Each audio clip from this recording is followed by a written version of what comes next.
오늘 이 사무엘하 18장 말씀을 가지고 세 가지로 간략하게 살펴보기를 원합니다. 첫 번째는 내 한 사람이 중요하다 하는 그런 메시지예요.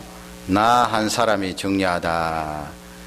대개 이렇게 스스로 자기의 목숨을 끊는 사람 보면은 자기 자신을 향하여서 무가치하다고 생각하고 나에게는 아무 관심을 가져주는 사람이 없다, 그렇게 판단하는 경우가 많은데요, 그렇지 않습니다. 특히 하나님의 자녀인 우리는 나 한 사람이 얼마나 중요한가 하는 것을 성경이 잘 알려주고 있는데요, 1절, 2절, 3절 내려가면서 보면 이제 다윗이 시간을 좀 가지게 되잖아요.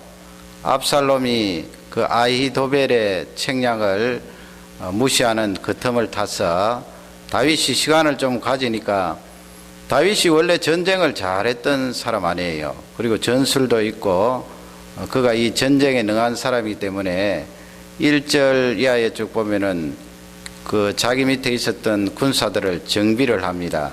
이제 전쟁터에 내보냈는데 그 백부장, 천부장이라고 그러지요. 100사람 뽑아서 그룹으로 만들고 그 100사람을 10그룹으로 또 합치면은 1000사람 되잖아요. 그러니까 천부장, 100부장을 세우고 1000사람 위에는 또 천부장을 세우고 이렇게 해서 학자들이 이야기하기를 한 4000명 정도 군사들을 모아서 이제 아들 군대, 압살롬이 쿠데타를 일으켰으니까 아들 군대와 싸우기 위해서 이제 군사들을 점호하는 거예요. 점호를 하는데 거기 이제 3분의 1씩 3분의 1씩 3분의 1씩 그렇게 맡겼는데, 거기 장수는 여러분 잘 아시는 요압, 그 다음에는 그 요압의 동생이 있어요. 아비세라는 장군이 있었고, 또 그 다음에 이방 사람 가운데 저번에 살펴본 대로 이때라는 사람이 있는데, 이 세 장수 밑에 이제 3분의 1씩 3분의 1씩 이렇게 해서 보내는데, 다윗이 그렇게 점호를 취하면서 이제 1절, 2절, 3절에 보면은 내가 너희들하고 반드시 같이 가서 싸우겠다, 그렇게 이야기하니까 백성들이 반대를 하잖아요. 3절에 보면은 그 반대한 이유를 보면은 왕은 우리에게 대단히 중요한 존재라는 거예요.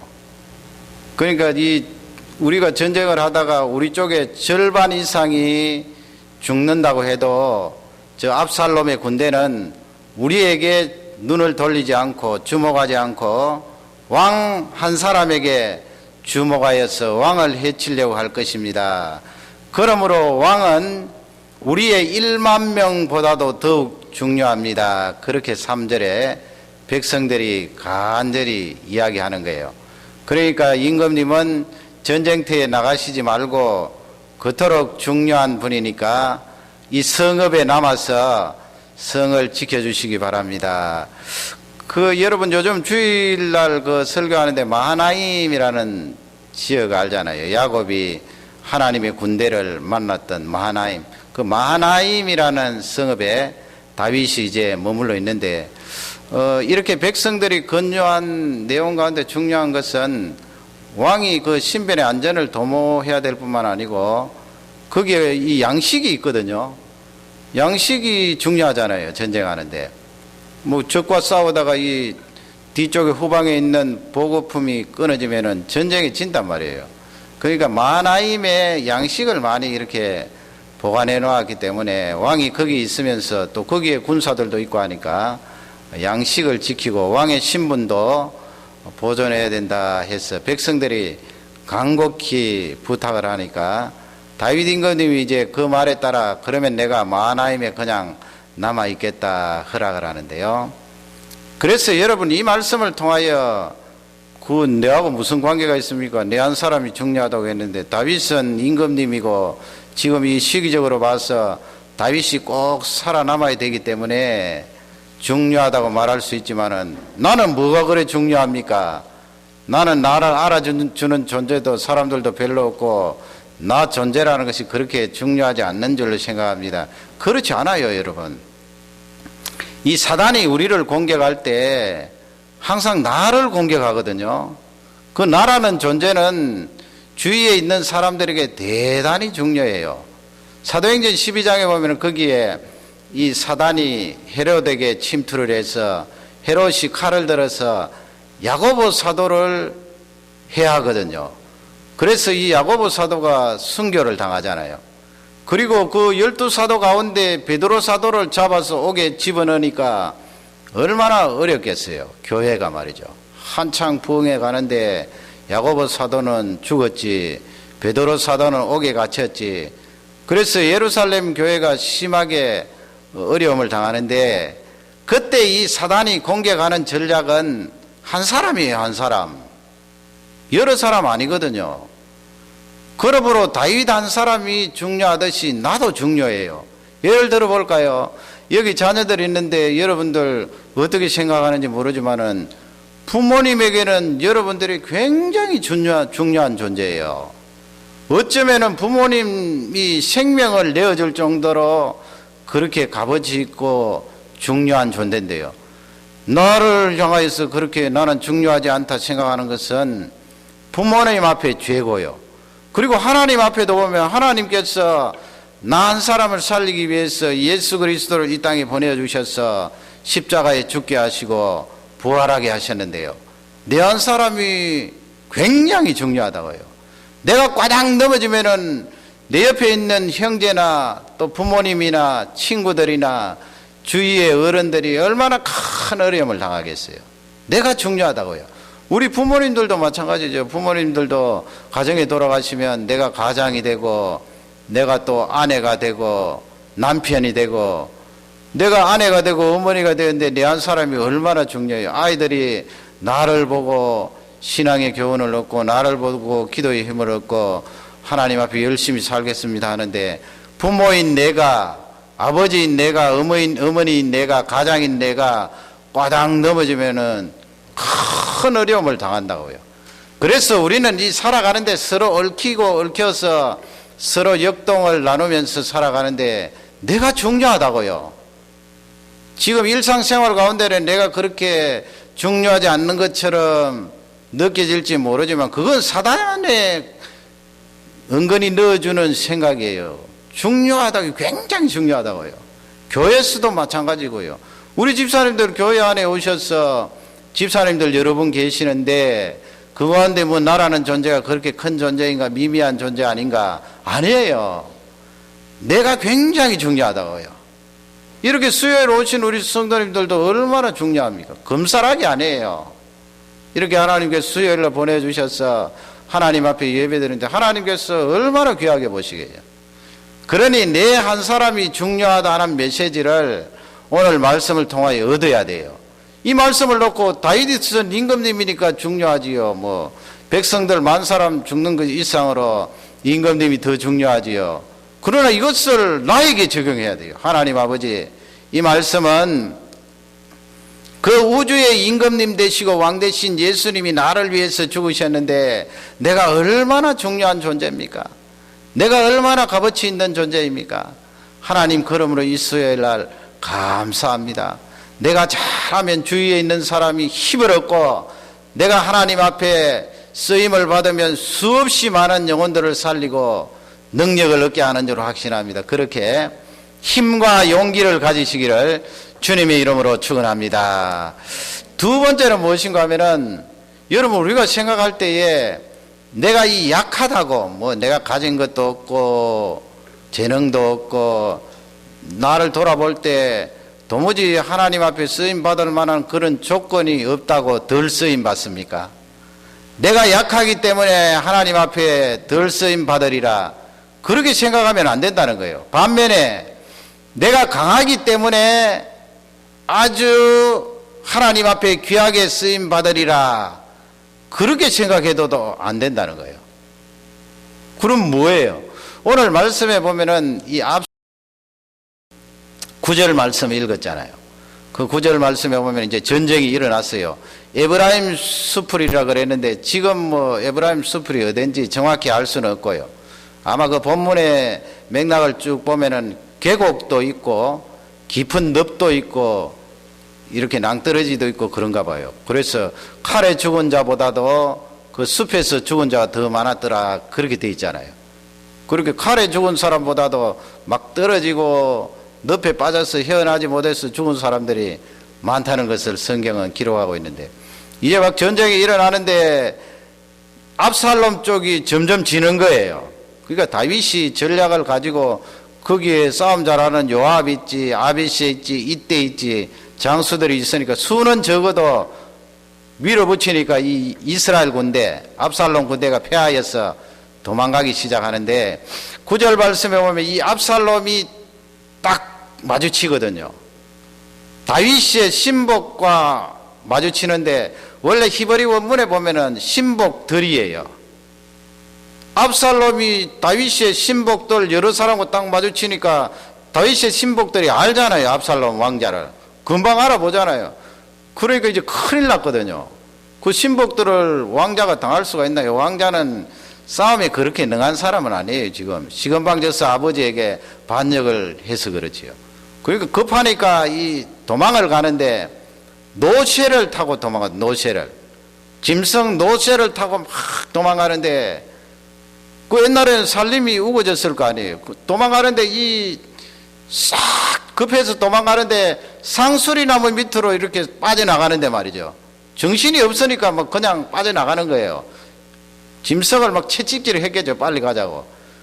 싹 도망가는데 이 머리채가 상수리에 탁 걸려서 있는데, 그 짐승이 뭐 알아요. 뭐가 주인이 머리채가 걸렸는지 어떤지. 그러니까 성경에 보면은 짐승 노새는 그냥, 주인은 머리에 걸려서 대롱대롱 하는데 노새는 모르고 그냥 싹 빠져나간 거예요. 그러니까 사람만 이 머리채가 걸려서 대롱대롱 할 것 아니에요. 그 우리 생각에는 아이 그러면은 얼른 나무 가지를 붙들고 내려오면 되잖냐, 그렇게 생각하는데, 한번 생각해 보세요. 짐승을 타고 싹 지나가면서 머리채가 걸렸는데 이 머리통도 부딪혔다고요. 틀림없이. 그러니까 아마 일순간 지금 정신이 멍멍한 거예요. 그 상태에서 대롱대롱 하고 있어요.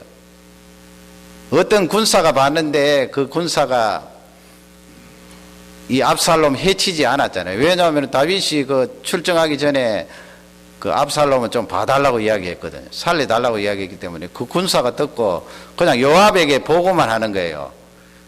요압 장군님, 저기 압살롬이 나무에 걸려서 대롱대롱 합니다. 그러니까 요압이 왜 너 당장 죽이지 않았느냐 해서, 본문에 보면은 창으로 번역되는데 창이 아니고요. 나무 빼쪽한 것, 이 급하니까 말이죠. 언제 뭐 창을 집을 사이도 없고, 요압이 빼쪽한 나무, 옛날에는 그 무기도 뭐 창 있는 사람도 있고 나무 따듬어서 빼쪽하게 만든 그런 것도 있을 것 아니에요.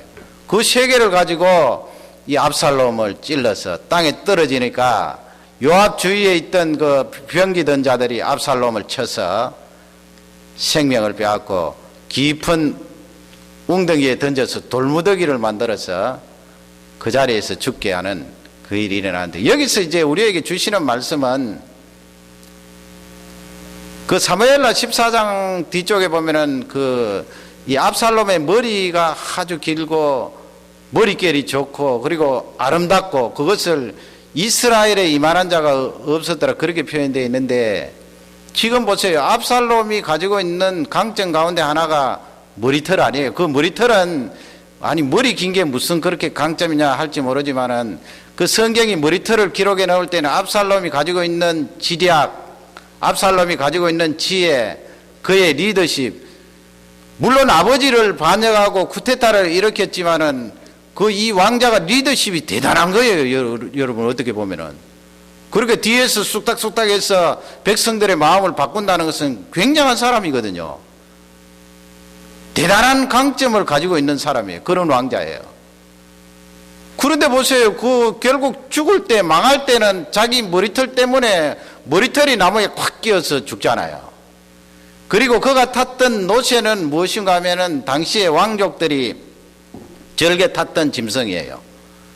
그러니까 백성들이 탄 짐승이 아니고, 이 노새는 왕족이나 귀족들이 타면서 자기의 힘과 권력을 의시되면서 자랑했는데, 결국 그 노새 때문에 압살롬이 나무에 대롱대롱하게 되고 머리털 때문에 나무에 걸려서 망하게 되는 내용을 성경은 기록하고 있어요.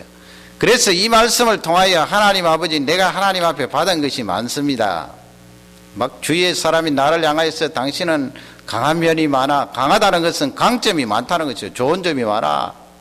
하나님 앞에 쓰임을 받을 수 있는 귀한 요소들이 너무나 많아. 그렇게 이야기할 때 은근히 그렇지, 내가 이거 가지고 있는 이 강점으로 하나님 앞에 귀하게 쓰임 받으리라. 강점을 가지고 귀하게 쓰임 받을 수 있지만은 이렇게 압살롬처럼 교만하여서 엉뚱한 방향으로 나가면은 망한다는 거예요. 그것 때문에. 그리고 내가 약한 부분을 가지고 있으면 다른 사람이 당신은 너무나 약해. 그리고 내가 내 자신을 볼 때도 나는 너무나 약한 점이 많고 별로 타고난 것이 없는 것 같아. 그럼 거기서 실망하고 좌절할 필요가 없어요. 내가 약하다고 하나님께서 약하게 나를 쓰시는 것이 아니고요. 내가 약해도 강하게 쓸 수 있고 내가 강해도 강하게 쓸 수가 있어요. 그러므로 내가 약해도 하나님 앞에 덜 쓰임 받을 수도 있어요. 내 약한 것 때문에 늘 풀이 주고 있고 말하는 것이 약하게 나가고 말하는 것이 비관적으로 나가고 늘 실패를 이야기하면 하나님께서 귀하게 쓰시겠습니까? 그러니 이 말씀은 하나님은 내가 약하든 강하든 나를 귀하게 강하게 쓸 수 있는 분이에요. 중요한 것은 내가 가지고 있는 것 때문에 교만하거나 풀이 주고 있거나 나를 비관하지 말라는 메시지예요. 하나님의 능력에 달려 있다는 거예요. 그러니 여러분, 우리가 두려워할 필요가 뭐가 있습니까? 하나님 능력이 나에게 임하면은 강하면은 더 강하게 나타나고 약하면은 하나님의 능력이 붙어져서 강함으로 나타나서 귀하게 쓰임 받을 수 있거든요. 복음의 메시지입니다. 우리는 이 세상에 태어나서 내가 타고난 무엇으로 하나님 앞에 쓰임 받는 것이 아니라 하나님께서 나를 쓰실 때 귀하게 쓰임 받는 줄 확신합니다. 이 말씀이 저와 우리 모든 교우들에게 복이 되시기를 주님의 이름으로 축원합니다. 마지막 세 번째로는 아버지의 은혜입니다. 아버지의 은혜. 오늘 말씀이 그렇잖아요. 아버지의 은혜. 그러니까 우리 자녀들이 부모님에 대한 은혜를 꼭 잊지 말아요. 그 부분에 뭐 어른된 우리도 늘 부족하고 하나님 앞에 회개합니다마는 우리 자녀들이 성장하면서 꼭 알아야 돼요. 잊지 말아야 돼요. 부모님의 은혜. 그걸 지금 성경이 가르쳐주고 있거든요. 5절 말씀에 가면은 거기 소년 압살롬을 너그럽게 대하라 그렇게 이야기해요. 다윗이 거기 요압이나 이때나 아비새에게 출정하기 전에, 그러니까 어떤 병사가 그 압살롬이 대롱대롱 달려있는 거 보고 당장 죽이지 않은 것도 그 다윗 임금님의 말을 같이 들었기 때문에 그래요. 그 5절에 보면은 소년 압살롬을 너그럽게 대하라 그랬는데, 오늘 본문에 보면은 다윗이 압살롬을 부를 때 늘 그렇게 표현해요. 소년 압살롬.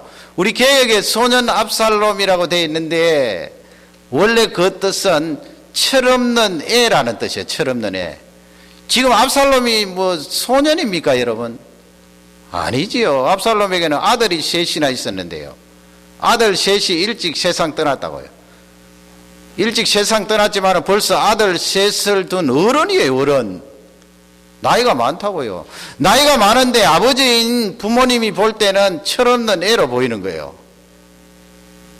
그래서 우리 부모님들 이 자녀들 나이 많아도 어떤 경우는 자녀가 할아버지인데 자녀의 나이가 60이 넘고 또 그 자녀의 아버지는 90이 넘고 했는데도 90이 넘은 아버지가 아들 60이 넘은 아들에게 뭐라고 이야기해요? 얘야 오늘 길 조심해라. 얘야 그런다고요. 얘야. 여기 서양 같으면 뭐 이름을 부르겠지만 우리 한국식으로 정서로 이야기하면 얘야 그래요. 얘야. 야야 얘야 길 조심해라. 지금 다윗이 압살롬에게 소년 다윗이라고 표현한 것은 또 그렇다고 유대하고 우리 한국하고 비슷한 것이 많거든요. 소년 다윗이 말은 저 철부지 철없는 애 압살롬을 너그럽게 대하라 말씀은 감사 주어란 말씀이에요. 여러분 거꾸로 되면은 만약 거꾸로 되었다고 생각해 보세요. 아들이 왕인데 아버지는 왕이 아니에요. 그런데 아버지가 쿠데타 반역을 일으켜서 아들을 왕으로 몰아내면 우리 자식들은 그렇게 안 돼요. 원수로 돼야지. 그래서 그 5절 말씀은 다윗의 그 아버지의 사랑을 표현해요. 아들이 막 아버지를 몰아내고 임금자리에서 몰아내고 못된 짓을 하고 이제는 막 칼을 들고 죽이려고 따라왔는데 말이죠. 그러나 아버지는 이미 다 용서했어요. 저 철없는 애 압살롬, 요압 자네 용서해주게, 감사주게, 좀 봐주게, 나를 위하여 그랬어요. 나를 위하여 좀 봐주게, 감사주게. 죽이지 말라는 거지요. 죽이지 말라는. 그래서 뒷부분에 가면은 이제 요압이 그 압살롬 왕자를 생명을 빼앗았잖아요. 그러니까 이제 두 사람이 그걸 이제 보고를 하잖아요. 보고를 하는데 이 앞쪽 사람은 그 제사장이고 앞쪽에 막 달려간 사람 제사장이고 승리를 알려주었고 뒤쪽 사람은 구스 사람인데 그 외국인이죠. 이방인인데 그 구스 사람이 이제 두 번째로 달려와서 다윗에게 보고를 하는데 그게 32절이거든요. 32절 내용은 다윗이 이제 안부를 묻잖아요. 거기도 보면 소년 압살롬이 잘 있느냐 그렇게 묻거든요. 그 철부지 애 압살롬이 살아있느냐 이 말이겠죠. 전쟁에 이겼다 그러니까 다짜고짜 묻는 것이 살아있느냐. 살아있는 것이 중요하다고요. 아버지에게는. 그러니까 이 구스 사람이 뭐라고 보고해요? 왕이시여 왕의 원수들, 왕을 대적하여 일어나는 모든 사람들이 이 소년 압살롬 같이 되기를 원하나이다. 간접적으로 표현한 거예요. 죽었다 바로 이야기하면 왕이 충격을 받으니까 이 압살롬 같이 되기를 원하나이다. 그러니까 죽었다는 말 아니에요. 간접적으로. 그러니까 33절에 보면 왕이 정신이 싹 나갔어요. 사람들을 물리고는 그 성루에 올라가서 왔다 갔다 하는데 원어에 보면은 막 정신없이 여기 갔다 저기 갔다 여기 무엇을 집었다 놓았다가 자기가 지금 어디 걸어가고 있는지도 모르는 거예요. 그리고 그 33절에 보면은 우리 자녀들 잘 보세요. 거기 내 아들 압살롬아, 내 아들 압살롬아, 내가 죽고 네가 살아야 되는데 그렇게 몇 번 불러요? 5번 불러요. 5번. 제가 보기에는 성경에 그 5번 기록에 나왔지만 수십 번 불렀을 거예요. 내 아들 압살롬아. 우리 생각 같으면 그렇잖아요. 그놈 잘 죽었다. 아버지 배신하고 그렇게 못된 짓 하더니만 천벌 받았구만. 그러나 아버지 마음은 그렇지 않다는 거예요. 아버지 마음이 그럴 리가 있습니까? 아버지 마음은 물론 지금 다윗이 자기 죄 때문에 이런 가정에 어려움이 왔기 때문에 그런 것도 있지만 근본적으로 다윗에게는 이미 자녀를 용서하고 압살롬을 받아주는 그 용서와 사랑이 있었다고요. 그 아버지의 마음은 여러분 부모님에게도 똑같이 있어요. 지금 똑같이 있다고요. 그냥 지금 당장 표현하는 그 표현 때문에 아버지는 나를 사랑하지 않아, 어머니는 나를 미워해, 그건 잘못된 생각이에요. 지금 이 마음이 모든 부모님들에게 있다고요. 우리 어른들 부모님에게도 있고요. 다 있어요. 어찌 그 부모님들의 마음을 우리가 따라갈 수가 있어요? 그 은혜를 어찌 보답할 수가 있어요? 꼭 그것을 아셔야 돼요. 그러면 여러분 아버지의 사랑, 어머니의 사랑, 어머니의 은혜, 아버지의 은혜를 생각하면서 뭘 생각해야 돼요? 하나님의 은혜를 생각해야 돼요. 거기서 끝나면 안 되거든요. 부모님의 은혜를 생각하면서 하나님의 은혜를 생각해야 된다고요. 우리 하나님이 그렇게 나를 용서하시고 받아주셨어요. 그 하나님 아버지가 사랑이 얼마나 많으신데요. 그래서 우리가 하나님을 향하여서 아버지라고 부르지 않습니까? 아버지, 아버지의 보좌 앞에 나왔습니다. 아버지, 하나님께서 우리를 안아주셨어요. 사랑해 주셨어요. 나 한 사람을 위하여, 물론 그 나 한 사람이 모여서 수십억이 되고 수많은 영혼이 건진받았습니다마는 나를 위하여 가장 사랑하는 독생자 하나님 예수 그리스도를 이 땅에 보내주셔서 십자가에 내어주셨잖아요. 그리고 구약시대 보면은 거기 성막이라는 것이 있는데요. 그 성막은 하나님이 거기에 찾아오셔서 죄 많은 우리 사람들을 만나 주시고 용서해 주시고 구원해 주시겠다는 귀한 장소인데요. 그 성막이 막 큰 빌딩이 아니에요. 아주 번쩍번쩍하는 그런 대리석으로 꾸민 빌딩이 아니고요. 천막이에요. 껍데기는 보면은 이 물개 가죽으로 만든 시커먼 걸로 그렇게 천막을 덮고요. 그 속에서 이제 짐승을 잡아서 제사를 드리고 하나님이 우리에게 말씀해 주시고 죄를 용서해 주시고 하는데 그게 하나님 사랑의 표현이거든요. 우리 하나님이 얼마나 크신 분인데요. 얼마나 위대하신 분인데요. 말씀 한마디 하면 우주가 생기고 말씀 한마디 하면 온 역사가 흔들리는 크신 하나님인데 그분이 줄이고 낮아져서 그 물개 가죽으로 만든 텐트 안에 오셔서 우리를 받아주세요. 나를 안아주세요. 그게 아버지의 사랑이에요. 우리 육신의 부모님 사랑은 비교가 안 돼요. 하나님 아버지의 사랑이에요. 그 하나님 아버지의 사랑을 깨달으면 눈물이 나지 않을 수가 없어요. 오늘 말씀은 그것을 가르쳐줘요. 너희들 부모님 사랑을 깨달았지? 부모님 사랑은 이렇게 우리 사람이 사랑하는 가운데 가장 귀하고 아름다운 사랑이야. 그러나 그것보다도 훨씬 더 깊고 아름다운 사랑은 하나님 아버지께서 나를 사랑하는 사랑이야. 그것을 우리에게 알려주고 있습니다. 그 사랑이 아니었으면 우리는 지옥에 들어가요. 무시무시한 지옥에 들어가서 죄의 대가를 받고 죄의 고통 속에 지옥불에서 영원토록 고통을 받아야 될 텐데 하나님 아버지의 사랑으로 나를 건져주시고 살려주셔서 자녀로 삼았습니다. 이 말씀이 우리에게 축복이 되고 일생 그 하나님의 사랑을 깊이 깨닫는 저와 우리 모든 성도님들이 되시기를 주님의 이름으로 축원합니다.